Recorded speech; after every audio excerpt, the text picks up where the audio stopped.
चला कल्पतरूंचे आरव, चेतना चिंतामणीचे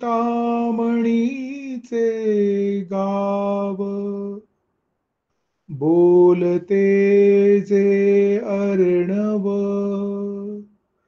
पियुषाचे.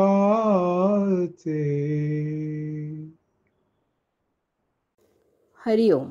पसायदान. योगदास श्री जयगणेश जोशी यांनी केलेले निरूपण. प्रवचन क्रमांक 26. पसायदान. ओवी 5वी भाग 1. चला कल्पतरूंचे आरव, चेतना चिंतामणींचे गाव, बोलते जे अर्णव पियुषाचे. ईश्वरनिष्ठ भक्त संतगण म्हणजे चालते बोलते कल्पवृक्षांचे बगीचे आहेत. ते चिंता मिटवणाऱ्या चेतनेची वसती आहेत. ते चालते बोलते अमृताचे महासागर आहेत. मागील ओवीचा संबंध. ही ओवी मागील ओवीचा उत्तरार्ध आहे. या आधीच्या ओवीची येथे पूर्तता केलेली आहे. मागील ओवीत श्री ज्ञानेश्वर माऊलींनी ईश्वरनिष्ठ भक्तगणांची ओळख करून दिली. आता या ओवीत ते अशा ईश्वरनिष्ठ भक्तगणांची नेमकी 3 लक्षणे सांगत आहेत. अशा भक्तगणांचा येथे महिमा गायला आहे. कारण अनेक वेळा लबाड ढोंगी भोगी सोंगी भोंदू गावोगावी फिरतात आणि आपण साक्षात्कारी आहोत असे भासवतात. हात चलाखी दाखवून जनतेला आकर्षित करतात. सर्वसामान्य जनता भोळी असते, श्रद्धाळू असते, निरागस असते. हे भोंदू अशांचा गैरफायदा घेतात आणि त्यामुळे जनतेची फसवणूक होते. असे होऊ नये म्हणून दूरदृष्टी ठेवून आईच्या मायेने श्री ज्ञानेश्वर माऊलींनी येथे त्यासाठी एक स्वतंत्र ओवी रचलेली आहे. येथे श्री ज्ञानेश्वर माऊलींनी ईश्वरनिष्ठ भक्तांची नेमकी 3 लक्षणे अशी काही सांगितली आहेत की जर असा कोणी भेटला तरच त्याला ईश्वरनिष्ठ भक्त समजावे. तसे नसेल तर तो भोंदू आहे असे ओळखून त्याच्या नादी लागू नये. विशेष करून आजच्या कलियुगात भोंदू ओळखणे जरा कठीण झाले आहे आणि त्यामुळे ते गरजेचे झाले आहे. कारण आजकाल भोंदूंचा सुळसुळाट झाला आहे. हे भोंदू योग या पाटीखाली पुस्तकी ज्ञानाच्या जोरावर स्वतःला योगाचार्य, योगगुरू, सद्गुरू, आध्यात्मिक गुरू म्हणून जाहीर करतात. योगासने शिकवणारेही स्वतःला योगगुरू असे म्हणवतात आणि जनतेची लूट करतात.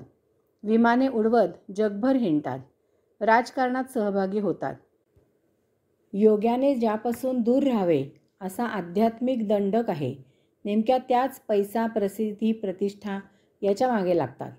श्री तुकाराम महाराज, श्री रामदास स्वामी यांनी छत्रपती श्री शिवाजी महाराज यांना भरपूर आशीर्वाद दिले. त्यांचा महिमा जाहीरपणे गायला. भागवत धर्माचा, स्वराज्याचा प्रचार प्रसार केला. त्यायोगे जनजागृती केली.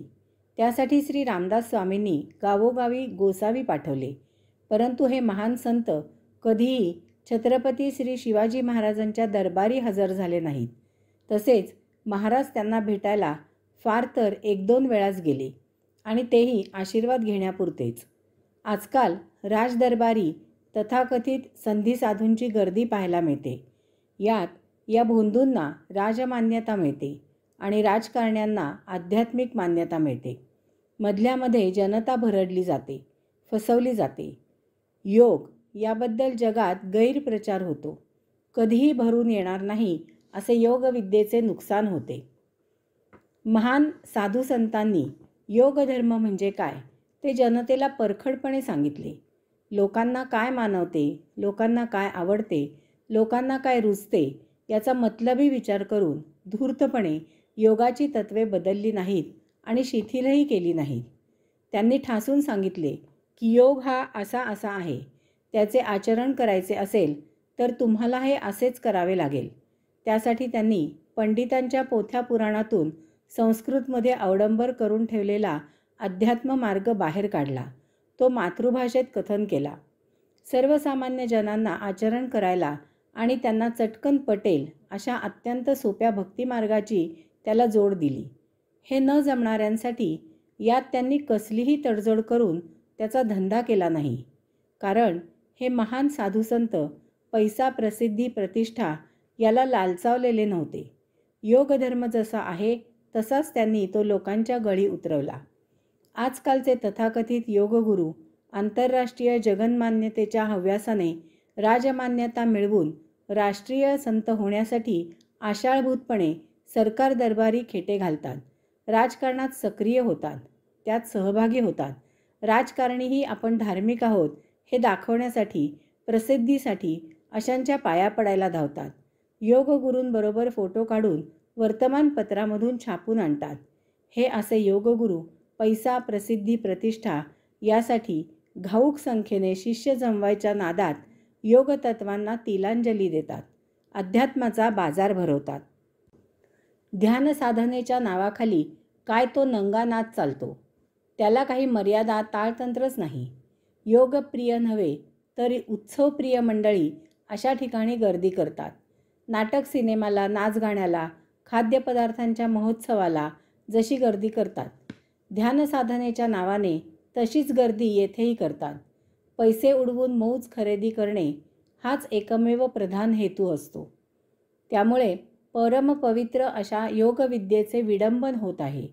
यामुळे विकृत योगाचा प्रचार प्रसार होत आहे. यामुळे भविष्यकाळात सत्य योगविद्या नष्ट होण्याची भीती आहे. आज योगाचा प्रचार प्रसार झाला आहे तो या अशा भ्रष्ट आणि विकृत योगाचा. धड मांडी घालून जमिनीवर बसताही न येणारे ढेरपोटे, अगडबंब देहाचे राजकीय पुढारी 21 जूनला कॅमेरापुढे योगासनाची एखादी किरकोळ पोच द्यायला गर्दी करतात. योग साधना करताना पहिल्या पानावर सर्वत्र फोटो आला, बातमी आली की पुढच्या वर्षी 21 जूनपर्यंत सुखावतात. जर योग म्हणजे काय ते सत्य या अशा गर्दी करणाऱ्यांना समजले तर यातील 99% तथाकथित साधक गायब होतील.